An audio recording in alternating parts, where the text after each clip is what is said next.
Bueno, en esta causa, Tania M., insisto con las siglas del apellido para no identificar a la víctima, Tania M. denuncia haber sido abusada sexualmente por el imputado en el mes de marzo de 2017.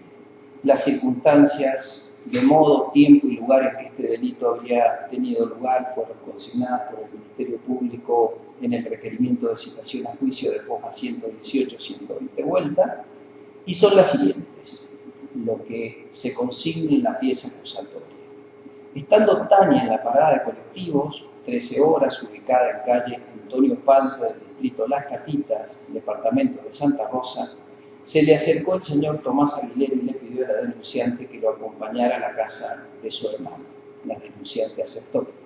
El imputado la trasladó hacia una vivienda contigua, a un taller mecánico, ubicado en los alrededores de la calle Guiñazú de Las Catitas, y una vez en el interior de este lugar, cerró la puerta con llave, le sacó la ropa por la fuerza, la acostó en un colchón que estaba en el piso, comenzó a besarla, se colocó por encima de la denunciante y en contra de su voluntad la accedió carnalmente. Primera cuestión en el fundamento de esta sentencia. ¿Está acreditado el hecho objeto de investigación en este proceso? ¿Es el acusado su autor? A las dos preguntas, a los dos interrogantes, lo anticipo para la comprensión de mi análisis, voy a responder afirmativamente.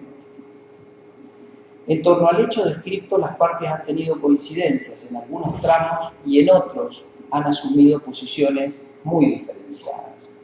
¿En qué coinciden? No está en discusión la fecha del hecho, no se discute que Tania estuviera en la parada de colectivos en ese día y en esa hora, no se discute que se haya subido a la moto de Aguilera ni que llegaran a la vivienda que colinda con un taller mecánico e ingresaran en ella. Eso no está en discusión. Las diferencias respecto de este primer segmento están en que si la joven llegó hasta ese lugar engañada, como ella lo afirma, o si fue por su propia voluntad, como ha sostenido el imputado. Otro aspecto que está en discusión es que mientras Tania afirma que por la fuerza fue accedida carnalmente por el imputado una vez que estaban en el interior de la vivienda, el señor Aguilera sostiene que el tipo de relación que tuvo con la joven fue consentida por ella, que él estuvo 2 veces con Tania y que en esas ocasiones ella lo masturbaba hasta que él eyaculaba. Dijo también que él le daba dinero a cambio de estar juntos, estar juntos está entrecomillado, y que todo esto empezó porque ella lo buscaba. Esta es la declaración básica que ha dado el señor Aguilera en este proceso. Sabemos que las tipologías delictivas, como las que en este momento tratamos, exhiben como característica que suceden en un ámbito de intimidad, ajeno a la presencia de testigos. Entonces es muy importante, sumamente importante, tratar de establecer las características que tiene el relato de la víctima. En el caso de lo que ha declarado Tania, lo que vamos a tratar de hacer es un análisis de este relato y después evaluar su convergencia con otros elementos que se han incorporado a la causa. ¿Qué es lo que dice Tania? Tania ha declarado en este proceso que estaba en la parada de colectivos esperando el ómnibus porque entra a las 14 a la escuela secundaria a la que asiste, que su tío se le acercó, que venía en moto y que le dijo que la acompañara a buscar un dinero para darle, así podía pagarle el arreglo del celular que él le había dado a cambio de unos roles. Estos roles, según contó, se los había dado a una de las hijas del señor Aguilera y el señor a cambio le había dado un celular que no funcionaba. Entonces cuando se le acerca le dice: vení, acompáñame, vamos a buscar dinero para que puedas pagar el arreglo del celular. Eso es lo que declaró Tania. Le dijo que hacían ese trámite y que después la dejaría de nuevo en la parada de colectivos. Dice Tania que llegaron al lugar, llegaron a una casa, ella no la conocía, se bajaron y una vez adentro ella se sintió agredida y que el señor Aguilera por la fuerza le sacó la ropa y allí contra su voluntad la violó. Luego de esto la dejó en la parada de colectivos y ella se quedó en una plaza esperando que se hicieran las 19 horas para regresar a su casa.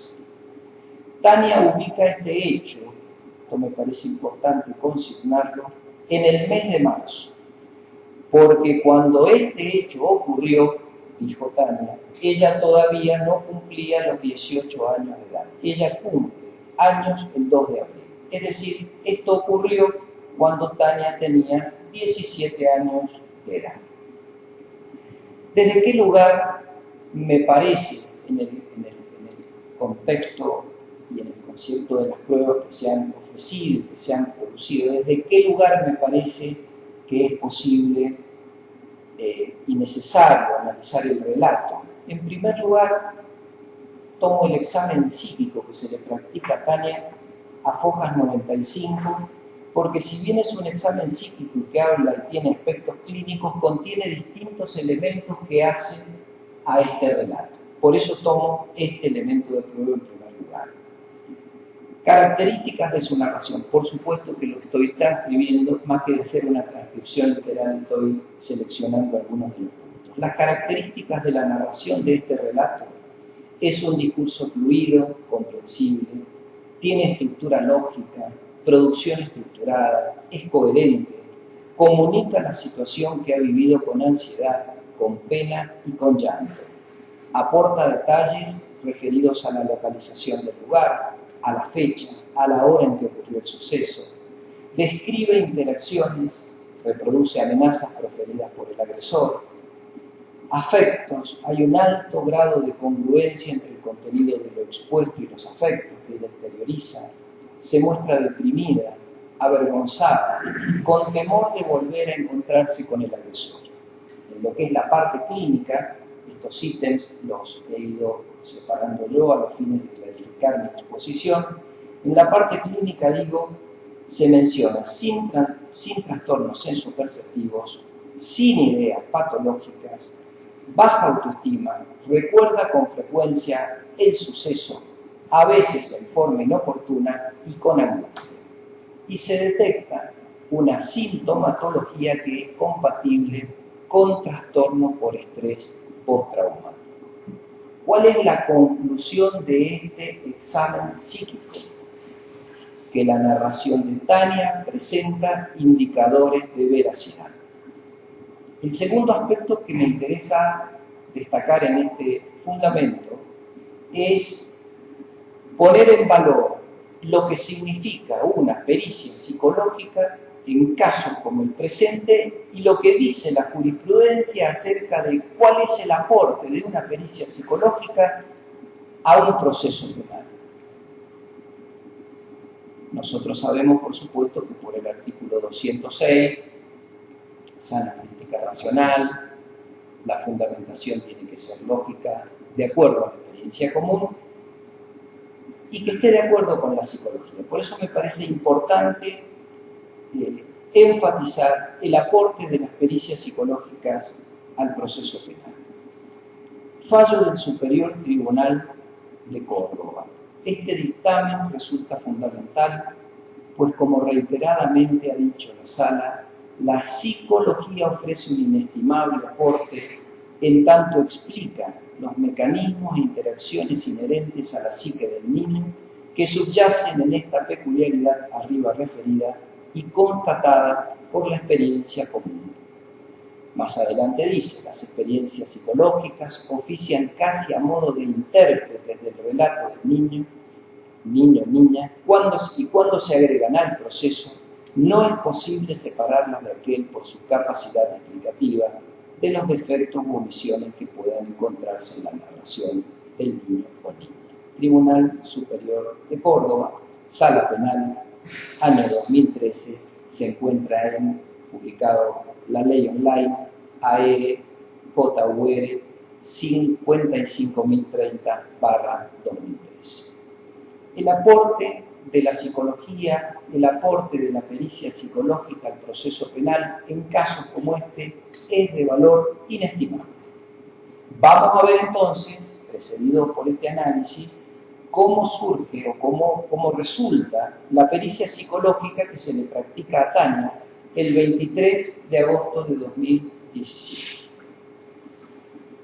También voy a señalar algunos puntos, no la voy a transcribir en su totalidad, pero he señalado la forma en la que está. Al momento del examen, se encuentra lúcida, globalmente orientada en tiempo, espacio y situación, sin trastornos senso-perceptivos ni ideas delirantes, afectividad y juicio crítico conservados, relato amplio y comprensible. Subrayo, nivel intelectual normal bajo, bajo nivel socioeconómico y cultural. No alienada, logra discriminar. Su relato es amplio, coherente, subrayo coherente, detallado en cuanto a lugar, a horarios, a diálogos, estados subjetivos, lo cual le dan características de veracidad, sin tendencia a la fabulación o mentira. Repercusión emocional al momento del examen, se encuentra angustiada, temerosa por posibles represalias, se siente acosada y amenazada por el agresor.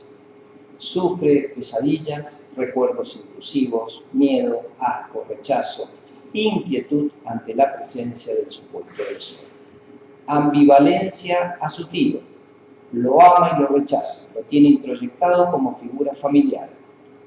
Todas estas características propias, dice la licenciada Lucet, de haber sufrido un hecho de contenido sexual. Es conveniente que reciba tratamiento psicológico. Hemos hablado de la importancia de la pericia, del valor que aporta. Acabo de mencionar los puntos más significativos a mi criterio que tiene esta pericia, y ahora me voy a referir al valor convictivo que se le asigna a las pericias psicológicas en un proceso penal. Sigo también aquí al Tribunal de Córdoba y al Superior Tribunal de Mendoza. El valor que se les asigna a las pericias es de prueba dirimente, es decir, prueba concluyente. Cito puntual, es necesario recordar que esta sala tiene dicho que frente a delitos contra la integridad sexual, el testimonio de la víctima aparece como prueba dirimente, puesto que esta clase de hechos suele cometerse en ámbitos de intimidad ajenos a las miradas de terceros. En consecuencia, los elementos de juicio que corroboran el relato de las víctimas constituyen en su mayoría prueba indirecta, empero ello no resulta óbice para sostener una conclusión condenatoria en la medida que los indicios meritados sean unívocos y no anfibológicos. Cita del caso Ramírez, cita del caso Ávila, Díaz, Goreto, Aranda, Rizo Patrón, entre muchos otros, y cada uno de ellos con sus respectivas especificidades. Esto significa, me pregunto, que es vinculante para quien tiene que decidir el resultado de estas pericias. Lo primero que tenemos que decir respecto de estas pericias es que han sido realizadas de conformidad con el artículo 255 del Código Procesal Penal, que establece los respectivos contenidos para que sean válidas. Por otra parte, estos medios de prueba han sido aceptadas por las partes Ministerio Público y defensa del imputado. Y por otra parte no han recibido cuestionamiento alguno. Al respecto, la Suprema Corte de Justicia, con otra integración y con relatos como lo que en su momento, y con relatores como cuando estaba presente la doctora Especia, se ha dicho, esto fue un momento muy importante para mí en lo que respecta al desarrollo que tuvo la Corte Mendocina, con esa integración, insisto, y con relatores como la doctora Especia.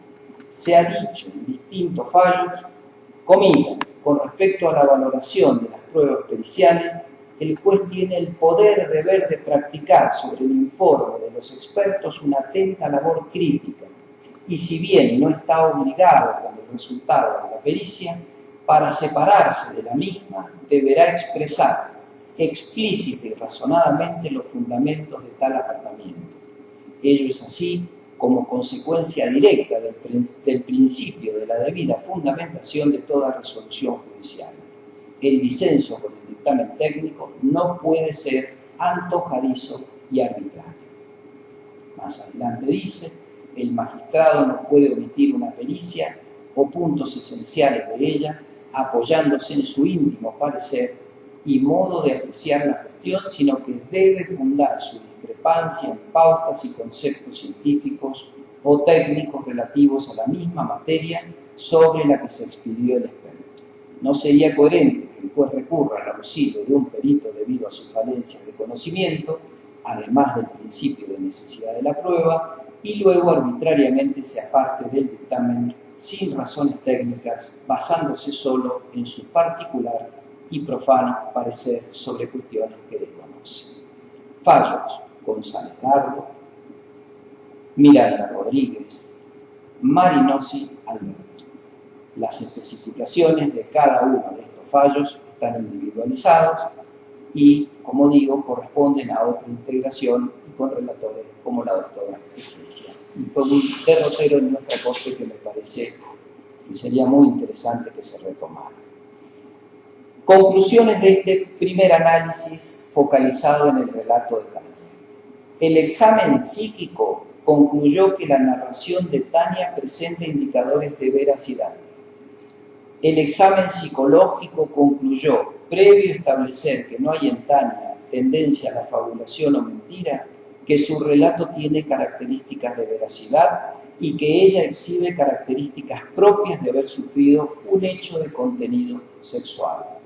Ambos medios de prueba, realizados de conformidad a la ley y aceptados por las partes sin cuestionamiento alguno, no han sido puestos en crisis por otros medios de prueba, pericias científicas de similar entidad científica, por lo que tienen un alto valor conductivo. A la luz de lo expuesto, ¿podría pensar o podría resolver de otro modo? De ninguna manera. Con estas pruebas, bajo ningún aspecto, bajo ningún punto de vista. Este es el primer análisis y ahora quiero entrar a un segundo análisis, que es un análisis que tiene que ver con la perspectiva de género. La primera pregunta es, ¿por qué se impone considerar la perspectiva de género en el fundamento de una sentencia en un proceso penal? Bueno, en primer lugar porque estamos ante un caso de violencia de género según surge del artículo 1 de la Convención Interamericana para prevenir, sancionar y erradicar la violencia contra la mujer, Convención de Belén do Pará. Convención que fue ratificada por nuestro país en 1996 y fue aprobada por la Ley 24.632. Violencia de género, subrayo, contra una niña o violencia de género a una niña de 17 años de edad, vulnerable, entre otras causas, por un nivel intelectual normal bajo y un bajo nivel sociocultural. ¿Por qué se impone este deber? Se impone por el artículo 7, inciso B, porque en nuestra praxis judicial los magistrados, de acuerdo al 7, inciso B de la Convención de Belén do Pará, tenemos que actuar con la debida diligencia para prevenir, para investigar y para sancionar la violencia contra la mujer. Y este deber, y esto me parece que puede ser lo importante o lo que debemos tener en consideración, este deber se concretiza en la presente instancia de fundamentación de sentencia al momento de valorar la prueba. En este sentido, la Ley 26.485, Ley de Protección Integral para prevenir, sancionar y erradicar la violencia contra la mujer, año 2010, en su artículo 16, en que se establecen derechos y garantías, en el artículo 16, inciso B, consagra el derecho a la amplitud probatoria para acreditar los hechos denunciados, teniendo en cuenta las circunstancias especiales en las que se desarrollaron los actos de violencia. Circunstancias especiales remarcadas por la ley a la hora de hacer la valoración probatoria en que se desarrollaron los actos de violencia.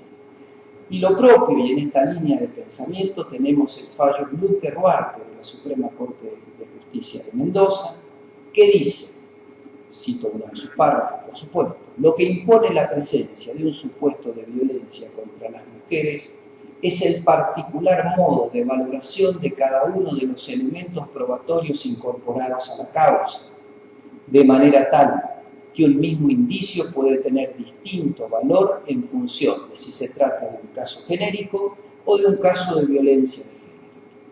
Otro párrafo.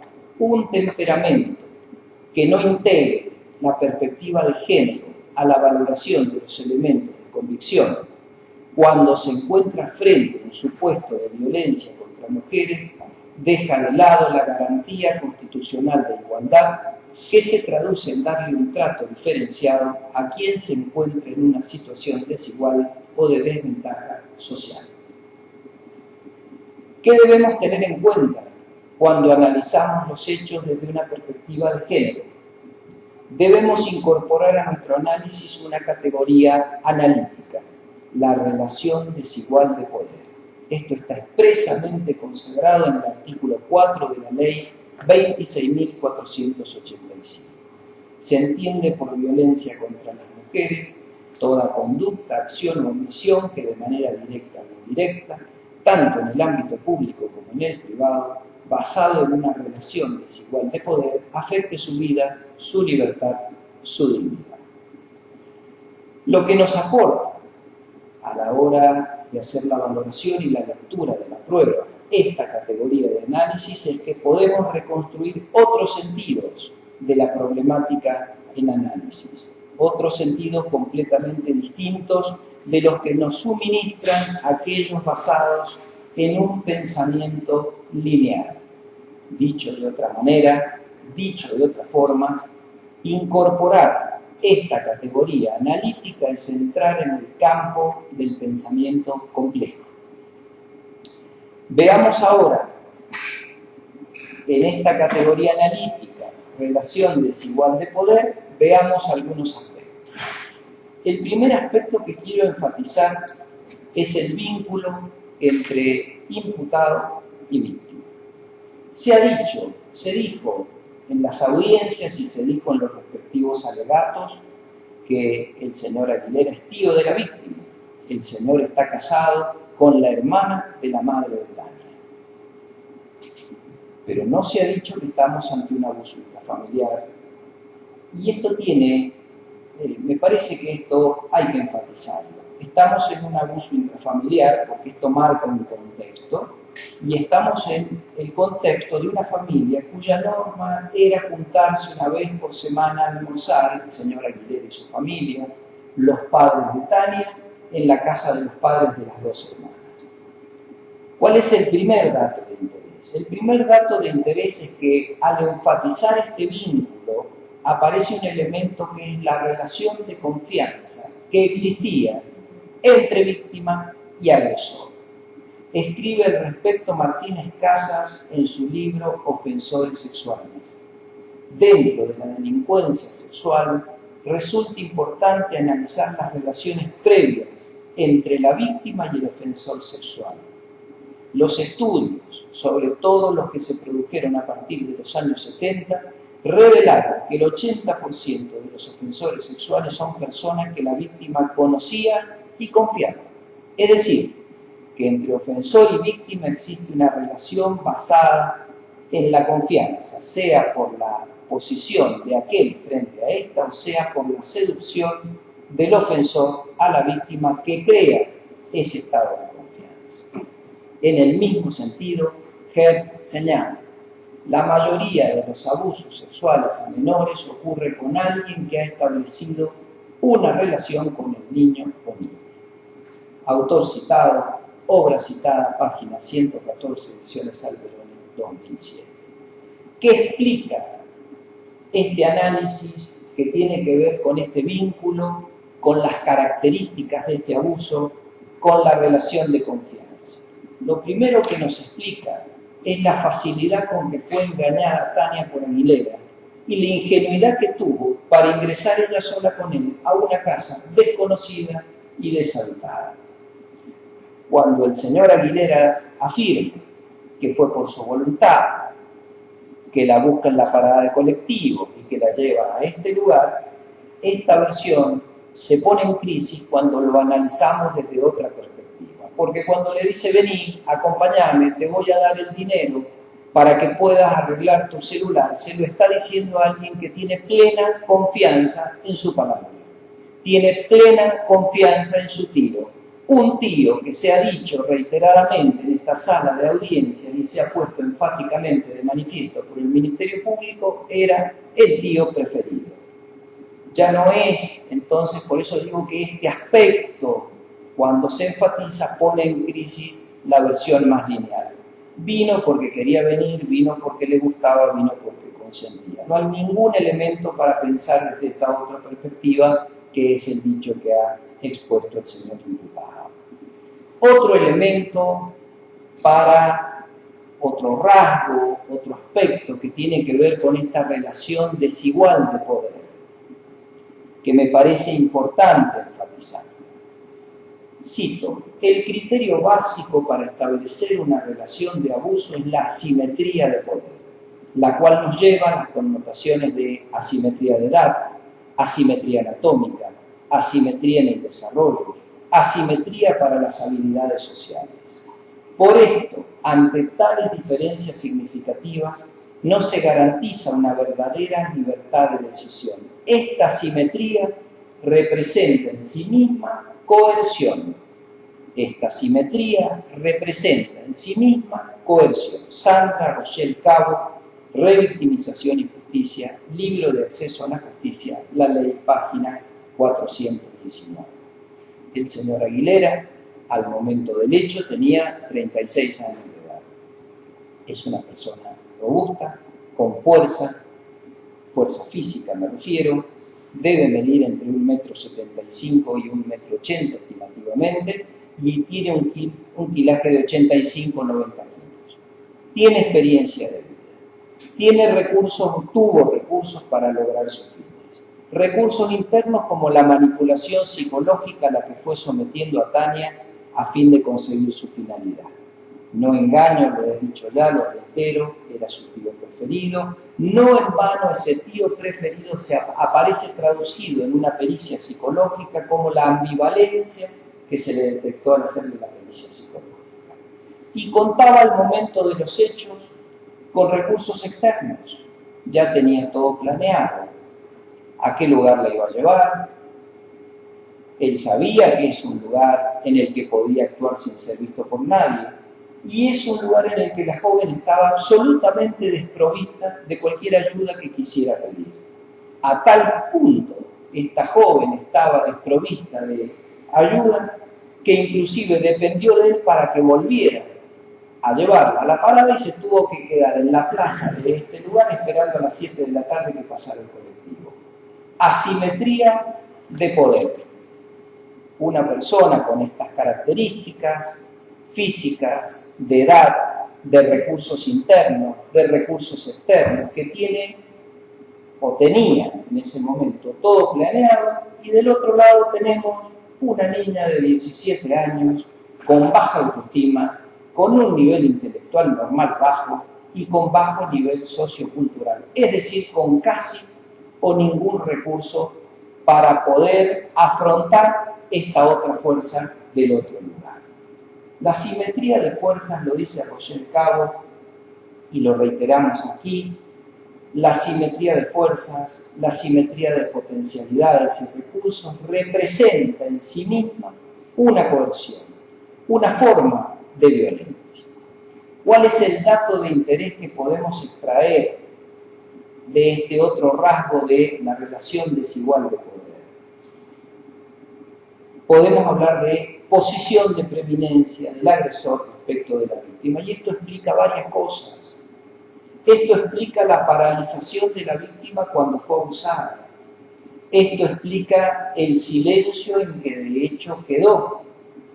Tengamos en cuenta que ella ubica la violación antes de marzo de 2017 y recién puede denunciarla en el mes de agosto de ese año. Pasaron varios días entre que ocurrió esa violación y pudiera contarle a su papá lo que había pasado. Y si la denuncia se hizo en este expediente fue porque fue la mamá como lo dijo aquí, la que tomó la decisión de denunciar este hecho porque su hija estaba aterrorizada. Tenía miedo de hacerlo.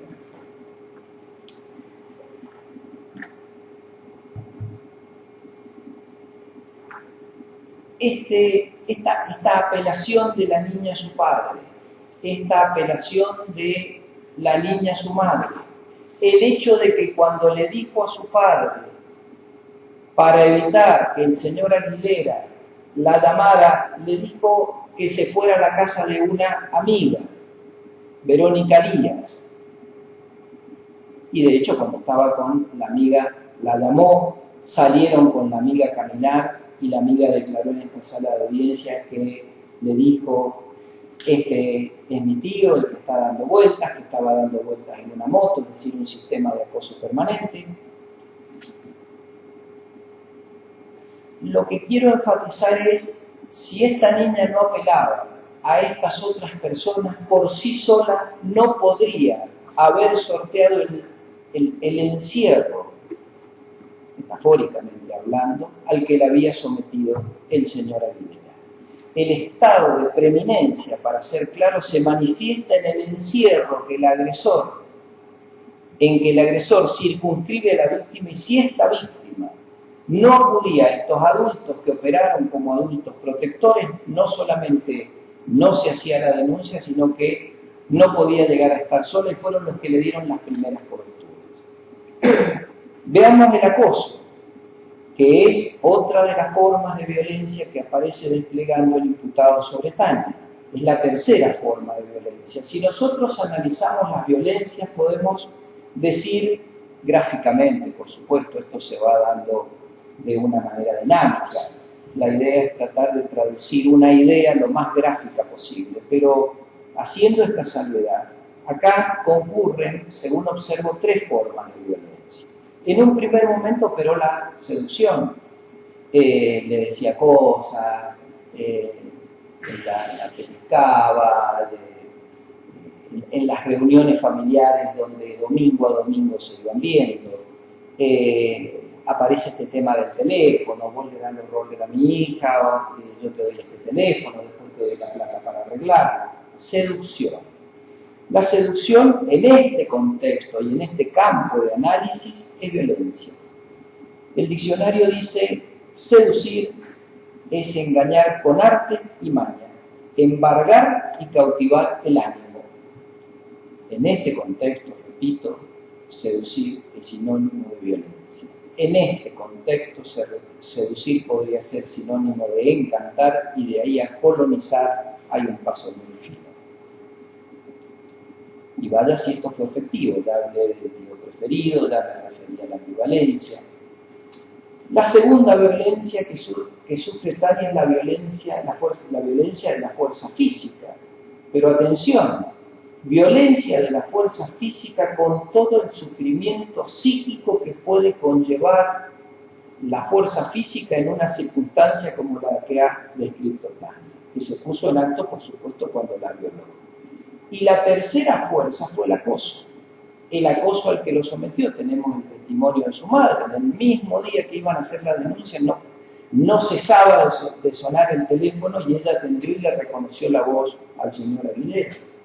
Tenemos el testimonio de la amiga, que es el primer lugar en que se refugia Tania después de haberle dicho a su padre, donde llamaba y donde inclusive salen a caminar para que se distrajera, y daba vueltas, y Tania lo individualiza como su tío.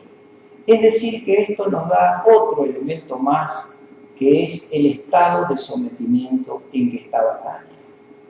Y ese estado, insisto, llegó por las violencias que hemos tratado aquí de identificar.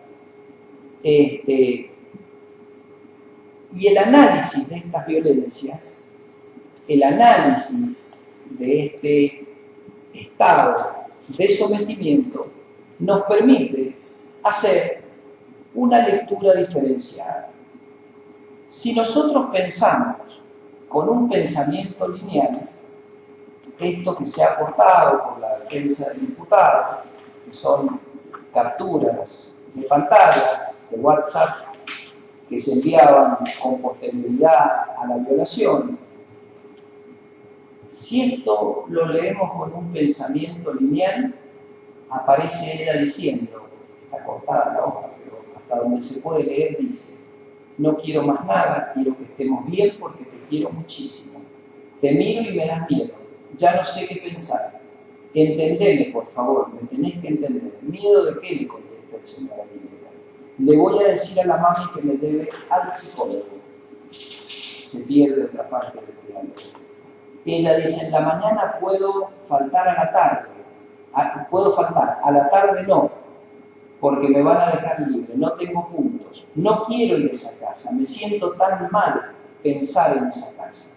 ¿Por qué? Porque me acuerdo de todo lo que pasó y sé que está mal, me arrepiento de todo corazón. Con un pensamiento lineal dice, pero si después de haber sido esta chica violada, le está diciendo que lo quiere muchísimo, le está diciendo que le entienda, le está diciendo que la que está mal es ella, le voy a decir a la mami que me debe un psicólogo, le está diciendo que puede faltar, pero no a la tarde. ¿Sí? Le dice que no quiere ir a esa casa, le está diciendo me siento mal pensar en esa casa porque me acuerdo, me arrepiento. Acá lo que se dijo es, pero si se arrepiente, ella es la que tiene la culpa. Linealmente se lo dijo de otra manera por la defensa del imputado, por eso lo dijo. Pero esta lectura no es la misma cuando hacemos la lectura a la luz de las violencias, a la luz de la relación de confianza que existía, a la luz de la asimetría de poder, a la luz de las violencias sufridas y en particular en el estado de sometimiento que estaba. La lectura de esto es muy diferente cuando contemplamos precisamente esta perspectiva de género y hasta qué punto lo que podemos pensar desde una perspectiva de género es hasta qué punto esta joven está inhibida que no se puede indignar. No se puede indignar con quien según ella lo ha violado, porque le sigue diciendo que lo quiere. ¿Hasta qué punto está inhibida que sigue en un estado de ambivalencia? Hasta se siente culpable, no culpable en el sentido de en el sentido habitual que uno lo puede decir, en el sentido de un autorreproche por una conducta que hemos hecho mal. Ella se siente culpable por la manipulación a que fue sometida por el señor Aguilera. Porque así como el señor Aguilera dijo, ella me buscaba, estas mismas palabras son las que en su momento, la probabilidad indica que así es, son las que utilizó para silenciarla ante la familia. Si vos decís algo, yo lo que voy a decir es que la que me buscó sos vos.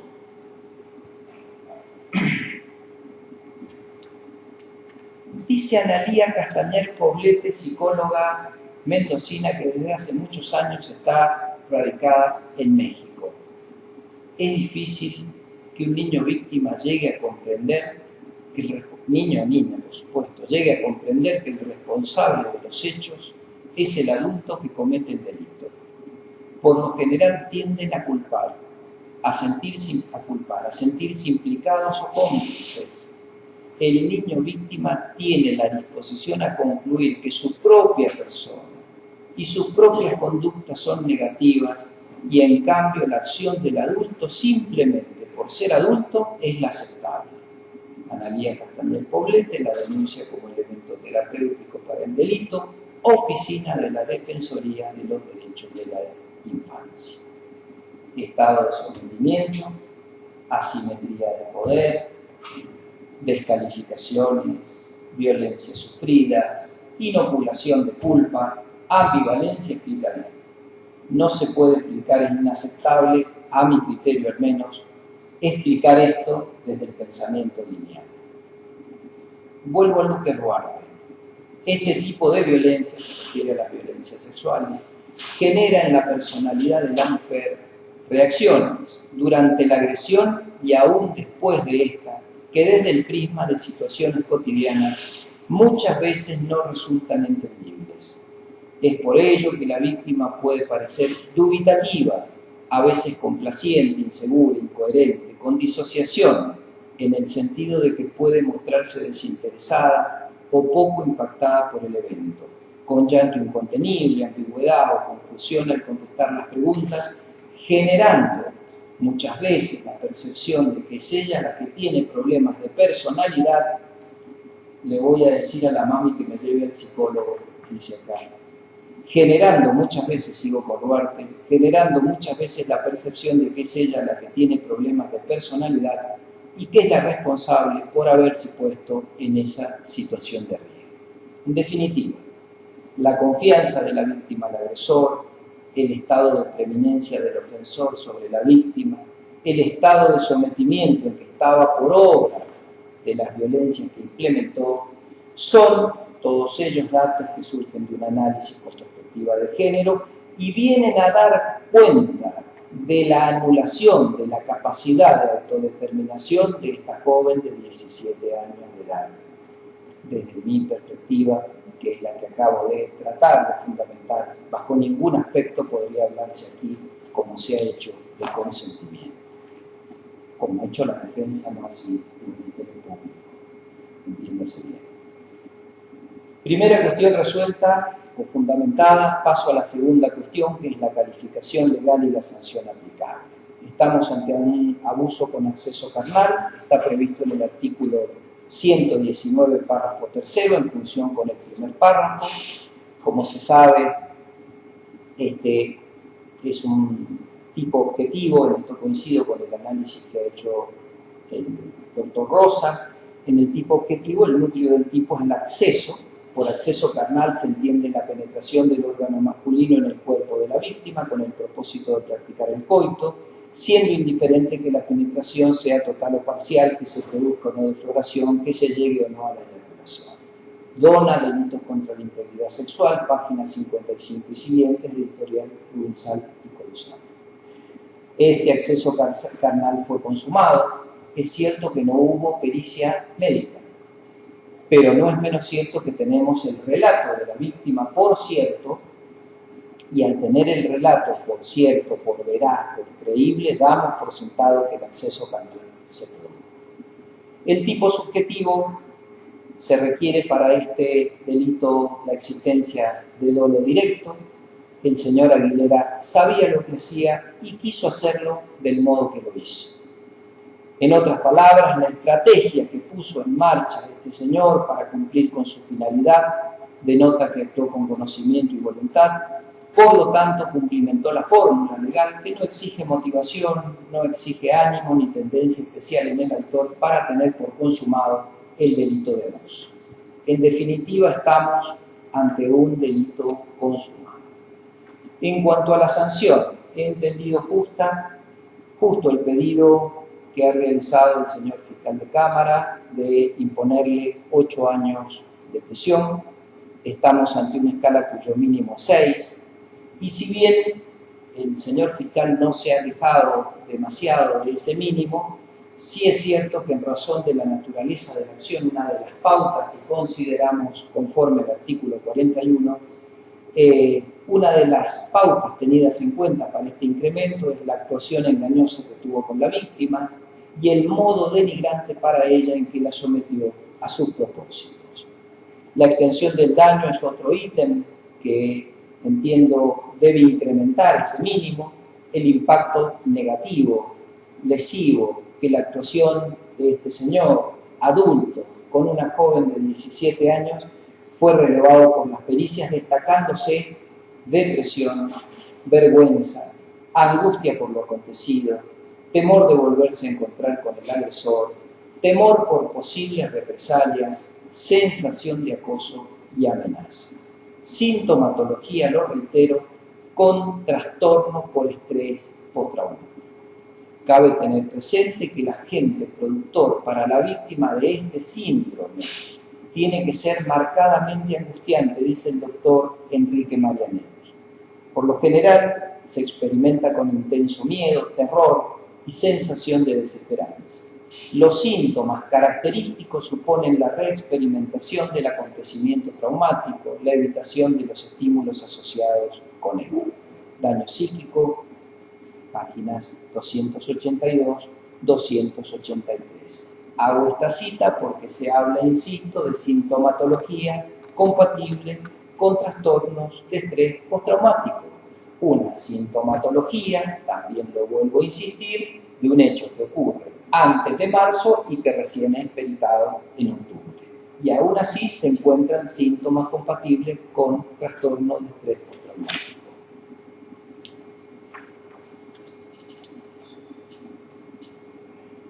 El otro aspecto que me parece que debe estar cuantificado y que nos debe alejar del mínimo para situarnos en 8 años de prisión es el costo afectivo que esto ha tenido para la víctima. Es decir, la ruptura familiar, la ruptura de la estructura. Si hay algo que aquí habló Tania fue acerca del vínculo que tenía con sus primos, la relación entre las dos hermanas también ha sufrido deterioros,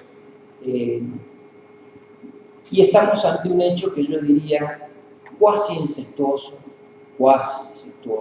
en una estructura familiar con el rompimiento de lo que significa, sobre todo para adolescentes como Tania, el rompimiento de una estructura familiar en una familia muy unida, en una familia muy relacionada, de los primos hermanos con los primos hermanos, con sus tías, con sus padrinos, madrinas, que eso en su realidad, desde este hecho, ya no está más.